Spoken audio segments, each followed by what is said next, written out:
Hi, my name's Tanya Bullock and I'm here with my dad, Keith Bullock, who is an author. I'm also an author, so I'm here today to ask my dad about his growing success. Now, Dad has been writing short stories for most of his life, and in 2017 his first novel, Winning Ticket, was published by the international publishing house Austin Macaulay.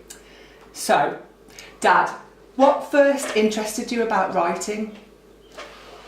I think probably it began right back in my school days. I was in a technical school. I wasn't very good at technical subjects, but very good at English. Later, when you and your brothers came along, you remember I was always making up stories. And I turned to adult story writing largely, I think, as a reaction to a stressful job. So at what stage did you feel that you were beginning to get somewhere with your writing?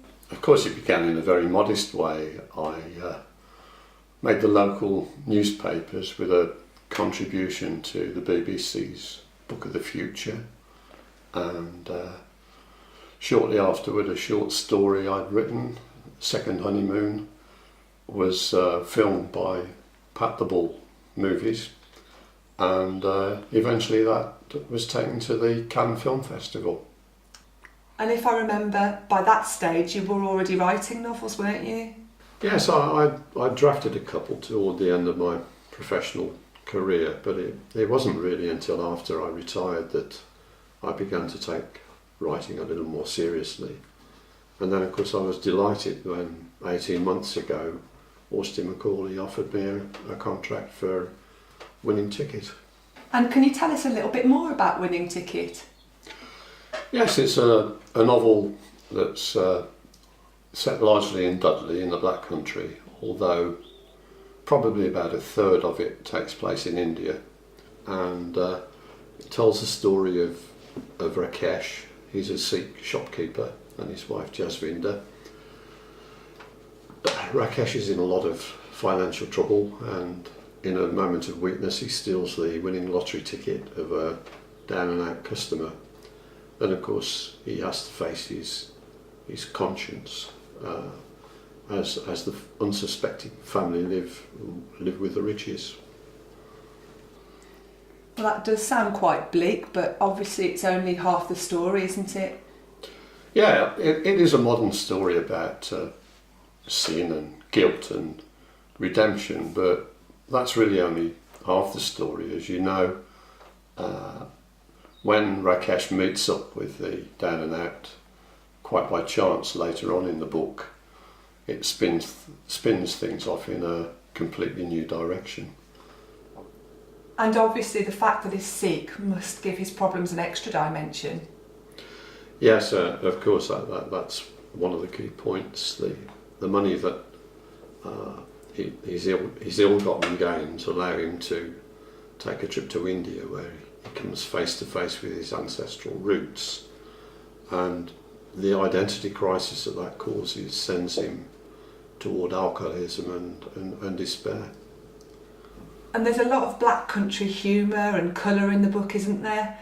And as well as that, obviously the thrills of the big lottery win. What inspired you to write such an unusual story, Dad?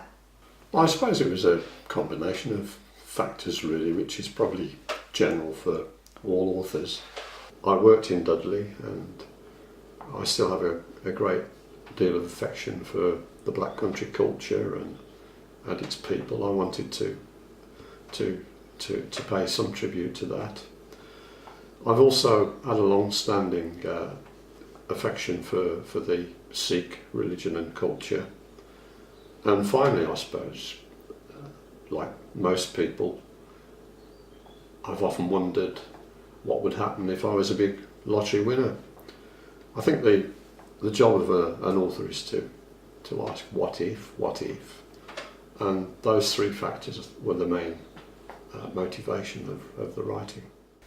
And you spoke earlier about your short story being turned into a film, and I understand there's a possibility of Winning Ticket being made into a film too? Yes, the short story that went to Cannes, of course, was a short film. If we venture down the path of a film of winning ticket, it would be a feature. The good thing is I'm still very close to Kush Patel, who is now an award-winning director, and Pat the Ball Films have expressed an interest in going forward with a film. So we'll wait and see what happens. It's fantastic. And I know there's another novel on the way, isn't there? Yes, there is. I'm pleased to say that Austin Macaulay are going to release a second novel on April the 30th. It's called Beyond the Sad-Faced Clown. Oh, that's an intriguing title. Yeah, it's actually a 1960s motif, the sad-faced clown, for the search for meaning beyond that absurdity. So, which was a philosophical point that was very current in the so-called swinging 60s, in which the novel is set. So it's a philosophical novel? Yes and no. There's a lot of philosophy in there, and also the politics of the 1960s, which of course were the Vietnam War, apartheid, women's liberation. There were so many issues, the birth pill. So I've tried to be quite eclectic in the scope of the novel. But fundamentally, it's a love story, a boy meets girl story. A love story? Can you elaborate on that a little bit, please? Yes, it is a love story between a working class lad and an upper class girl. In the 60s, of course, around 2% of the population went to university, and it was almost unheard of for a working class boy to get there. So Nick, the lad in the novel, is the first of his generation to get to university, full of working class hang-ups. Rebecca, the girl from the middle class, was abused as a child, so she arrives with a lot of baggage too. And the question is really whether these two people with so many skeletons in the cupboard are ever going to get together. And I know that you've recently completed a third novel too, haven't you? I have, yes.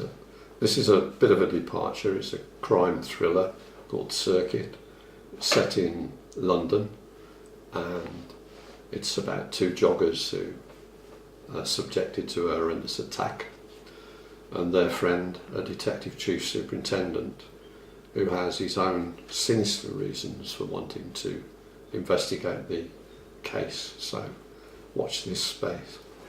Austin Macaulay have also got a collection of short stories of mine, themed around Christmas, and I'm hoping that might be published later on too. That's fantastic. Well, thanks so much for talking to me today about your writing, Dad. It's been a great pleasure. Thank you.